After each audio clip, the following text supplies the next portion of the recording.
অভিযোগ খালি কেন্দ্রীয় সরকার টাকা দিচ্ছে না, আরে টাকা দিবে আর আপনারা প্রতিবার বর্ষার সময় বালির বস্তা ফেলে আপনারা সেইটা টাকা চুরি করবেন লক্ষ লক্ষ টাকা, এই বুদ্ধি আর চলবে না।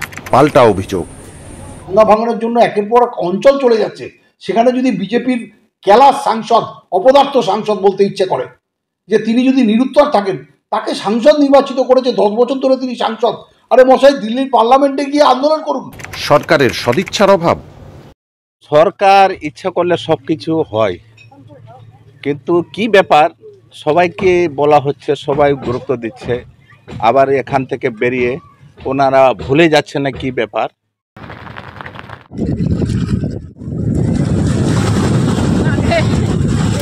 অভিযোগ পাল্টা অভিযোগ শাসক বিরোধীদের, কিন্তু গঙ্গা ভাঙনের কোনো স্থায়ী সমাধান এখনো পর্যন্ত হয়নি। ভুগছে কারা? ভাঙন কবলিত সাধারণ মানুষ। কেউ বলছেন সরকারি কোনো সাহায্যই পাননি, আবার কেউ বলছেন সরকারের সদিচ্ছার অভাব।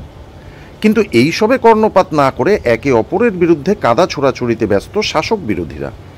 মালদার মানিকচকের কামালতিপুরে শুরু হয়েছে গঙ্গা নদীতে ভাঙন। আতঙ্কে এলাকাবাসী, আতঙ্কে ঘুম উড়েছে গঙ্গাপাড়ের বাসিন্দাদের। গঙ্গাপাড়ের মানুষ নতুন করে গৃহহীন হওয়ার আশঙ্কায় বাড়ি ঘর খুলে নিয়ে অন্য জায়গায় স্থানান্তর করছেন। নদীর জন্য ভাঙছি, নদী আসছে, কেটেও আসছে, বন্যাও আসছে, ওটার জন্য ভাঙছি, অসুবিধা হচ্ছে। হ্যাঁ, কোথায় যাবেন এখন? এখন অমৃতি যাব, অমৃতি দিয়ে যাব। প্রতি বছর এরকম হয়? হ্যাঁ, বারবার হচ্ছে, কি করব, এই সমস্যা থাকতে পারছি না। নদী আছে এখানে, আমাদের কিছু নাই, মানে টাকা এত খরচা করছি, আমরা লেবার পাবো কত টাকা? লেবার খাতে কোথায় পাবো টাকা? এখন কোথায় যাবেন? এখন জায়গা টাকা নাই, এখন কোথাও যাচ্ছে, মানে রিস্তাদারের জায়গা আছে, ওইটাতে বাড়ি বাঁধছি, ফের যখন টাকা পয়সা হইবে তখন দিব। কাজ হয় না কোনো? না, কাজ হয় না, কাজ টাকা দিচ্ছে, কি রকম কাজ করছে না করছে, টাকা শেষ হয়ে যাচ্ছে। প্রতি বছর মালদার মানিকচকের এই এলাকাগুলি গঙ্গা ভাঙনে ক্ষতিগ্রস্ত হয়। পাল্লা দিয়ে ভাঙন কবলিত এলাকা পরিদর্শনে যান সমস্ত রাজনৈতিক দলের নেতা নেতৃত্বরা, কিন্তু মেলেনি কোনো স্থায়ী সমাধান। গঙ্গা যতক্ষণ না বাঁধা যাবে ততক্ষণ কোনো অবস্থা বা সরকারও গুরুত্ব দিচ্ছে না এই ব্যাপারে। এবার কামালদিপুর, যেটা আমাদের গোপালপুর অঞ্চলে প্রায় 5 থেকে 7 হাজারের মতো বাড়ি আছে, পুরো অঞ্চলটাই আর কি, অবস্থা খুবই ভয়ানক। সরকার ইচ্ছা করলে সব কিছু হয়, কিন্তু কি ব্যাপার, সবাইকে বলা হচ্ছে, সবাই গুরুত্ব দিচ্ছে, আবার এখান থেকে বেরিয়ে ওনারা ভুলে যাচ্ছে না কি ব্যাপার। আর এই ভাঙন মোকাবিলার কাজ নিয়ে শুরু হয়েছে তৃণমূল বিজেপির মধ্যে রাজনৈতিক তরজা। আরে তৃণমূলের মন্ত্রী মালদায় আছে ইরিগেশনের, তারপরেও কাজ হচ্ছে না, আর বারে বারে কেন্দ্রীয় সরকারের নামে দোষ দিয়ে কি লাভ? এটা মানুষ এখন অনেক শিক্ষিত, তারা সকলে জানে কেন্দ্রীয় সরকার নিজে নিজে কোনো রাজ্য সরকারের মধ্যে ইনভলভ হতে পারে না, তাদের দ্বারা সম্ভব নয়।